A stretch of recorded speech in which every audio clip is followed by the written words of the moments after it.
نحمده ونصلي ونسلم على رسوله الكريم اما بعد فاعوذ بالله من الشیطان الرجیم بسم اللہ الرحمن الرحیم انما النجوى من الشیطان، سوائے اس کے نہیں کہ سرگوشی کرنا یعنی کان میں جا کر بات کہنا کسی گناہ کے حوالے سے،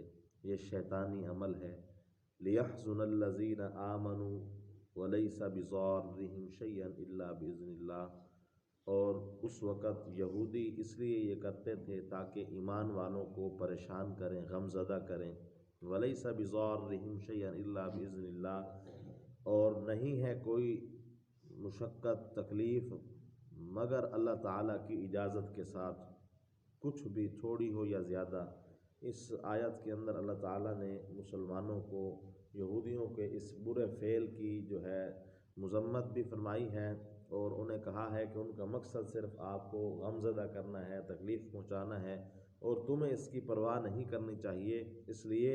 کہ تکلیف اور پریشانی جو ہے وہ اللہ تعالیٰ فرما رہے ہیں کہ میری طرف سے ہے، میرے حکم سے ہے۔ وَعَلَى اللَّهِ فَلْيَتَوَكَّلِ الْمُؤْمِنُونَ، اور جو ایمان والے ہیں وہ کامل طور پر مجھ پر بھروسہ کرتے ہیں۔ یا ایھا الذین آمنوا اذا قیل لکم تفسحوا فی المجالس، اے ایمان والوں جس وقت کہا جائے تم کو کہ کھلے ہو کر بیٹھو اپنی مجلسوں میں، یعنی دوسرے اپنے بھائیوں کے لیے بھی جگہ رکھ کر بیٹھو۔ فَافْصَحُوا یفصح اللہ لکم، پس کشادگی کر لیا کرو، کھلے ہو جایا کرو۔ یفصح اللہ لکم، اللہ تعالیٰ تمہارے لیے کشادگی کرے گا، یعنی اللہ تعالیٰ تمہیں وسعت دے گا۔ یہ مجلس کے آداب کے اوپر جو ہے بتایا گیا کہ اس وقت جو یہودی تھے اور منافق تھے جب رسول وسلم کی مجلس میں بیٹھتے تھے تو بالکل جو ہے آنے والا جو ہے بیچارہ پریشان ہو جاتا تھا کہ اب میں کہاں بیٹھوں، تو اللہ تعالیٰ نے ان کو آداب سکھائے کہ جو بیٹھنا بھی ہے تو اس طریقے پر بیٹھو، اور فرمایا کہ آنے والے کا لحاظ کرو، خیال کرو، جگہ دو اس کو، اللہ تعالیٰ اس وسعت پر جو ہے تمہیں جو ہے وہ وسعت دے گا، اور رزق کے اندر وسعت دے گا، جنت کے اندر جو ہے تمہیں وسعت دے گا اگر تم ایمان لاؤ گے، ایمان پر قائم رہو گے۔ وَإِذَا قِيلَ انشُزُوا فَانشُزُوا يَرْفَعِ اللَّهُ الَّذِينَ آمَنُوا مِنكُمْ وَالَّذِينَ أُوتُوا الْعِلْمَ دَرَجَاتٍ، اور جس وقت کہا جائے کہ اٹھ کھڑے ہو، فَانشُزُوا، پس اٹھ کھڑے ہوا کرو، يَرْفَعِ اللَّهُ الَّذِينَ آمَنُوا مِنكُمْ، اس سے اللہ تعالیٰ تمہیں اور بلند کرے گا اور تمہیں درجات دے گا۔ واللہ بما تعملون خبیر، اور اللہ تعالیٰ جو ہے بہتر خبر رکھنے والے ہیں ان کاموں کی جو تم کرتے ہو۔ یعنی اس آیت کے اندر بھی آداب کو بیان کیا گیا کہ میرے محبوب کی مجلس میں جب تم بیٹھو، جب بات ختم ہو جائے تو پھر بھی جو ہے نہ بیٹھا کرو، جو ہے پھر چلے جایا کرو، اور اس سے تمہارے اندر جو ہے اور بہتری آئے گی، اور اللہ تعالیٰ تمہیں اور عزت دے گا، جو کچھ کہا ہے سنا ہے اس پر اللہ تعالیٰ عمل کی تمہیں جو ہے توفیق دے گا۔ اور ایک دعوت کے موقع پر ایسا ہوا تھا، روایات کے اندر آتا ہے اللہ کے نبی صلی اللہ علیہ وسلم نے دعوت فرمائی اور اس میں جو ہے کھانا وغیرہ ہوا، کھانے کے بعد جو ہے وہ حضرات پھر بھی بیٹھے رہے، اس کو اللہ کے نبی صلی اللہ علیہ وسلم نے بڑا گراں سمجھا، کیونکہ آپ صلی اللہ علیہ وسلم نے گھر حجرہ مبارک کے اندر بھی جانا تھا، تو وہ تشریف رکھتے رہے، بیٹھتے رہے، تو اللہ تعالیٰ نے جو ہے ان کو جو ہے پھر اس پر متنبع کرنے کے لیے جو ہے آداب سکھائے ہیں، اور فرمایا کہ جس وقت جو ہے تمہیں کھڑا ہونے کا کہہ دیا جائے تو پھر کھڑا ہو جایا کرو۔ یا ایھا الذین آمنوا اذا ناجیتم الرسول فقدموا بین یدی نجواکم صدقہ، اے ایمان والوں جس وقت تم نے تنہائی میں بات کرنی ہو رسول اللہ صلی اللہ علیہ وسلم سے، فقدموا بین یدی نجواکم صدقات، پس تم لوگ صدقہ کر لیا کرو اس سے پہلے، ذالک خیر لکم واطہر، یہ تمہارے لیے بہتر ہے اور اس میں پاکیزگی ہے۔ فَإِن لَّمْ تَجِدُوا، پس اگر نہ کر پاؤ، فَإِنَّ اللَّهَ غَفُورٌ رَحِيمٌ، پس اللہ تعالیٰ مغفرت کرنے والا اور رحم کرنے والا ہے۔ یعنی اس آیت کے اندر اللہ تعالیٰ نے منافقوں کی جو ہے ایک سازش کو بے نقاب کیا ہے، وہ یہ کہ منافق جو تھے، جو نام نہاد مسلمان کے، وہ اللہ کے نبی صلی اللہ علیہ وسلم کا وقت بہت ضائع کرتے تھے، بس ایسے چلے گئے اور جو ہے اکیلے میں جا کر بات چیت شروع کر دی، اور جب کہ بات کا کوئی پہلو بھی نہیں ہوتا تھا، کوئی مقصد بھی نہیں ہوتا تھا۔ اب اللہ کے نبی صلی اللہ علیہ وسلم چونکہ شفیق تھے اور نبی تھے، اس لیے آپ صلی اللہ علیہ وسلم کو جو ہے سنتے رہتے تھے، تو اس پر اللہ تعالیٰ نے اب جو ہے یہ آیت نازل کی کہ ایسے جو ہے نا میرے محبوب کو پکڑ کر نہ بیٹھ جایا کرو، بلکہ اگر تم نے بات کرنی بھی ہے تو اس سے پہلے صدقہ کرو، اور میں جب صدقے کا نام لیا گیا تو پھر منافق پیچھے ہٹ گئے، کیونکہ صدقہ کرنے سے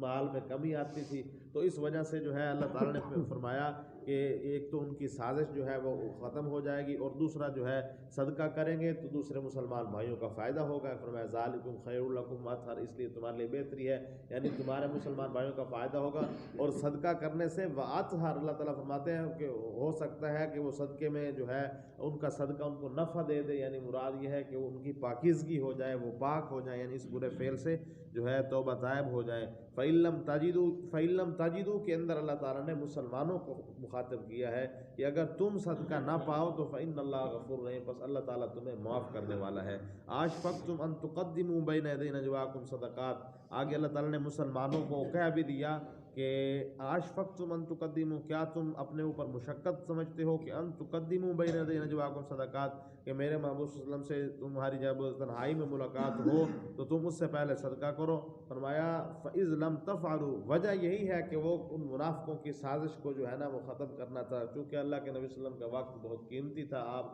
دوسرے لوگوں سے جو ہے بات چیت کی اور دین کی جو ہے تبلیغ سے محروم رہ جاتے تھے، تو اس لیے اللہ تعالیٰ نے فرمایا کہ یہ صدقہ کیا کرو، اور فرمایا یہ صدقہ جو ہے میں نے تمہارے اوپر مشقت نہیں رکھی، بلکہ فرمایا فَإِذْ لَمْ تَفْعَلُوا، پس اگر تم نہ کر پاؤ وَتَابَ اللَّهُ عَلَيْكُمْ تو تم پر جو ہے کوئی گناہ نہیں ہے، یعنی تم پر یہ کوئی ضروری نہیں ہے۔ فَأَقِیمُوا الصَّلَاةَ، پس تم نماز قائم کرو، وَآتُوا الزَّکاۃَ، اور زکوٰۃ ادا کرو، وَأَطِیعُوا اللَّهَ، اور میری اطاعت کرو، وَرَسُولَهُ، اور میرے رسول کی اطاعت کرو، وَاللَّهُ خَبِیرٌ بِمَا تَعْمَلُونَ، اور اللہ تعالیٰ بہتر خبر رکھنے والا ہے جو تم کرتے ہو۔ أَلَمْ تَرَ إِلَى الَّذِينَ تَوَلَّوْا قَوْمًا غَضِبَ اللَّهُ عَلَيْهِمْ، کیا آپ نے نہ دیکھا ان لوگوں کی طرف تولو جنہوں نے نافرمانی کی، روح گردانی کی، منہ پھیرا یا ساتھ دیا ایسے لوگوں کا، قوماً غضب اللہ علیہم، جن پر اللہ تعالیٰ کا غضب ہوا، ما ہم منکم ولا منہم، نہ وہ تمہارے ہیں نہ وہ اپنے ہیں، نہ وہ تمہارے ہیں نہ وہ ان کے ہیں، وَيَحْلِفُونَ عَلَى الْكَذِبِ وَهُمْ يَعْلَمُونَ، اور وہ حلف اٹھاتے ہیں جھوٹ پر، وَهُمْ يَعْلَمُونَ، حالانکہ وہ جاننے والے ہیں۔ یعنی اس آیت کے اندر اللہ تعالیٰ نے بالکل واضح طور پر منافقوں کے متعلق کہا ہے کہ کیا آپ نے ان منافقوں کو نہیں دیکھا کہ یہ لوگ ان جیسے اعمال کیے ہوئے ہیں جو ان سے پہلے لوگوں نے اپنائے اور ان پر میرا غضب ہوا، یعنی وہ دنیا میں ذلیل و رسوا ہوئے، اب اگر جو ہے یہ ان اعمالوں پر ڈٹے ہوئے ہیں اور ادھر تمہارے ساتھ بھی آ کر کہتے ہیں، کیونکہ منافقوں کے متعلق آگے صورت آ رہی ہے، وہ جب رسول اللہ صلی اللہ علیہ وسلم کی خدمت میں آتے تو قسمیں اٹھا کر کہتے تھے کہ ہم اس بات کی گواہی دیتے ہیں کہ انک لرسول اللہ، آپ اللہ کے رسول ہیں، اور جو ہے اللہ تعالیٰ فرماتے ہیں واللہ یشہد انہم لکاذبون، میں گواہی دیتا ہوں کہ یہ جھوٹے ہیں، جبکہ ان کے دلوں کے اندر اور بات ہے۔ تو فرمایا مذبذبین بین ذالک لا الہ ہؤلاء ولا الہ ہؤلاء، یعنی یہ نہ ادھر کے ہیں نہ ادھر کے ہیں۔ حقیقت میں وہ جب اپنے کافروں اور یہودیوں کے ساتھ جاتے ہیں، انہیں کہتے ہیں کہ ہم تو ان کے ساتھ اس لیے ملے ہوئے ہیں تاکہ ان کے راز تم پر ظاہر کریں، ان کے راز تمہیں بتائیں، اور جب مسلمانوں کے پاس آتے تو وہی کلمہ پڑھتے اور وہی جو ہے تلاوت کرتے اور وہی جو ہے دعوت و تبلیغ کی باتیں کرتے، لیکن اللہ تعالیٰ فرما رہے ہیں کہ یہ اندر اندر سے جو ہے تمہارے خلاف ہیں اور ان کے اندر جو ہے ایمان نہیں ہے۔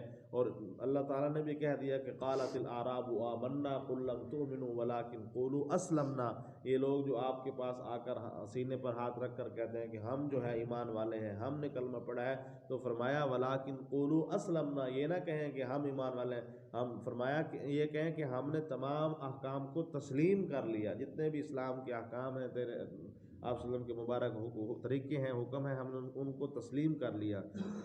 وَيَحْلِفُونَ عَلَى الْكَذِبِ وَهُمْ يَعْلَمُونَ، اور یہ جو لوگ قسمیں آ کر اٹھاتے ہیں یہ جھوٹی قسمیں ہیں۔ أَعَدَّ اللَّهُ لَهُمْ عَذَابًا شَدِيدًا، ایسے لوگوں کے لیے اللہ تعالیٰ نے سخت عذاب تیار کر رکھا ہے۔ إِنَّهُمْ سَاءَ مَا كَانُوا يَعْمَلُونَ، بے شک یہ ان کے لیے بہت برا ہے اگر یہ جاننے والے ہیں۔ اتخذوا ایمانہم جنۃ فصدوا عن سبیل اللہ، یہ بناتے ہیں اپنی قسموں کو ڈھال، فصدوا عن سبیل اللہ، پس اس سے جو ہے وہ ایمان والوں کو جو مسلمان پکے ہیں ان کو گمراہ کرتے ہیں۔ فَلَهُمْ عَذَابٌ مُّہِینٌ، ایسے لوگوں کے لیے بڑا عذاب ہے۔ یعنی گمراہی کا سبب یہ ہے کہ منافق اگر جہاد کے لیے کوئی لشکر نکلا ہے تو وہ جو مسلمان کامل پکے ہوتے تھے، جذبے والے ہوتے تھے، تو ان کو پکڑ کر سائڈ میں لے جاتے اور پوچھتے ہیں تیرا ابو جو ہے، وہ کہتا پچھلے سال گیا تھا لڑائی میں شہید ہو گیا، تو اس نے کہا اچھا تیرا ابو بھی شہید ہو گیا، اب تو پھر جا رہا ہے، پیچھے تیرے گھر والوں کا کیا بنے گا؟ تو اس کو ایسے کمزور کرتے تھے، اور پھر کسی کو کہتے ہیں بھائی تیری تو ابھی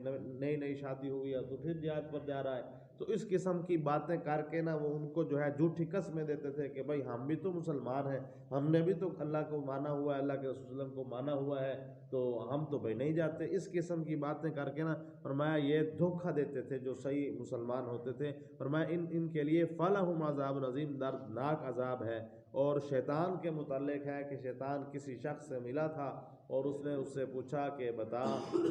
جو ہے میں، اس شخص نے اس سے کہا کہ میں تیرے جیسا بننا چاہتا ہوں۔ تو اس نے کہا کہ اس جیسا سوال، اس جیسا بات تو آج تک مجھ سے کسی نے نہیں کی، ہاں اگر جو ہے تو میرے جیسا بننا چاہتا ہے تو میں تجھے ایک عمل بتا دیتا ہوں، وہ یہ کہ تو جھوٹی قسمیں کھایا کر، یعنی جب بھی موقع ملے، جہاں بھی موقع ملے بات کرے تو قسم کھا لیا کر، تو میرے جیسا بن جائے گا۔ تو اس پر اس شخص نے کہا کہ اللہ کی قسم آج کے بعد جو ہے میں کبھی قسم نہیں اٹھاؤں گا۔ تو اس شیطان نے کہا کہ تجھ جیسا فراڈیا جو ہے مجھے آج تک نہیں ملا، یعنی تو نے چلاکی سے مجھ سے یہ بات، فراڈ کے ساتھ مجھ سے یہ بات پوچھ لی۔ حالانکہ اس نے تو اپنے آپ کو بچا لیا، شیطان کی نظر میں جو ہے اس نے کہا کہ انہیں مجھے چکمہ دے دیا، دھوکہ دے دیا۔ تو اس لیے فرمایا کہ یہ جھوٹ پر قسمیں اٹھانا، یہ ان کو دردناک اس پر جو ہے عذاب ہوگا۔ اولئک اصحاب النار لن تغنی عنہم اموالہم ولا اولادہم من اللہ شیئا، نہیں بے پرواہ کر سکتا ان سے ان کو ان کے مال اور ان کی اولادیں من اللہ شیئا، اللہ تعالیٰ سے۔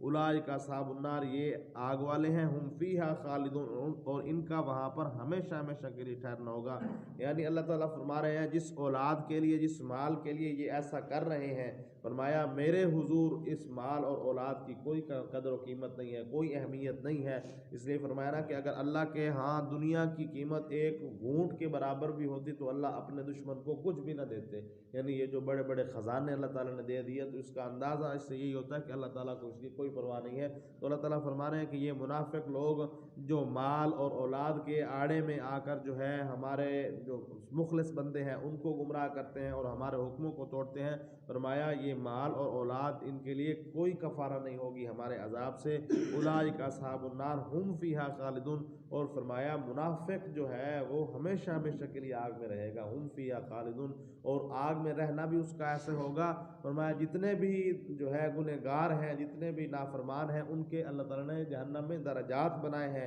اور جو منافق ہے فرمایا فی الدرک الاسفل، وہ جہنم کے نچلے درجے میں ہوگا۔ اور منافق کی جو تعریف بیان کی گئی ہے وہ یہ ہے کہ جو اندر سے اور ہو باہر سے اور ہو، یعنی دو چہرے والا ہو، اندر سے تو اس کے ذہن میں اندر سے تو کچھ اور چل رہا اور منہ سے جو ہے وہ اور بات کر رہا ہو۔ اللہ تعالی ہم سب کو محفوظ فرمائے۔ الحمدللہ رب العالمین والعاقبۃ للمتقین والصلاۃ والسلام علی سید الانبیاء والمرسلین۔ سبحان اللہ وبحمدہ، سبحان اللہ العظیم۔ ربنا اغفر لنا ولاخواننا الذین سبقونا بالایمان، ربنا ولا تجعل في قلوبنا غلا للذین آمنوا ربنا انك رؤوف رحیم۔ ربنا الہمنا رشدنا واعذنا من شرور انفسنا، ربنا آتنا في الدنيا حسنة وفي الآخرة حسنة وقنا عذاب النار۔ یا عزیز یا غفار انت ولی في الدنيا والآخرة، توفنی مسلما والحقنی بالصالحین، آمین یا رب العالمین۔ صلی اللہ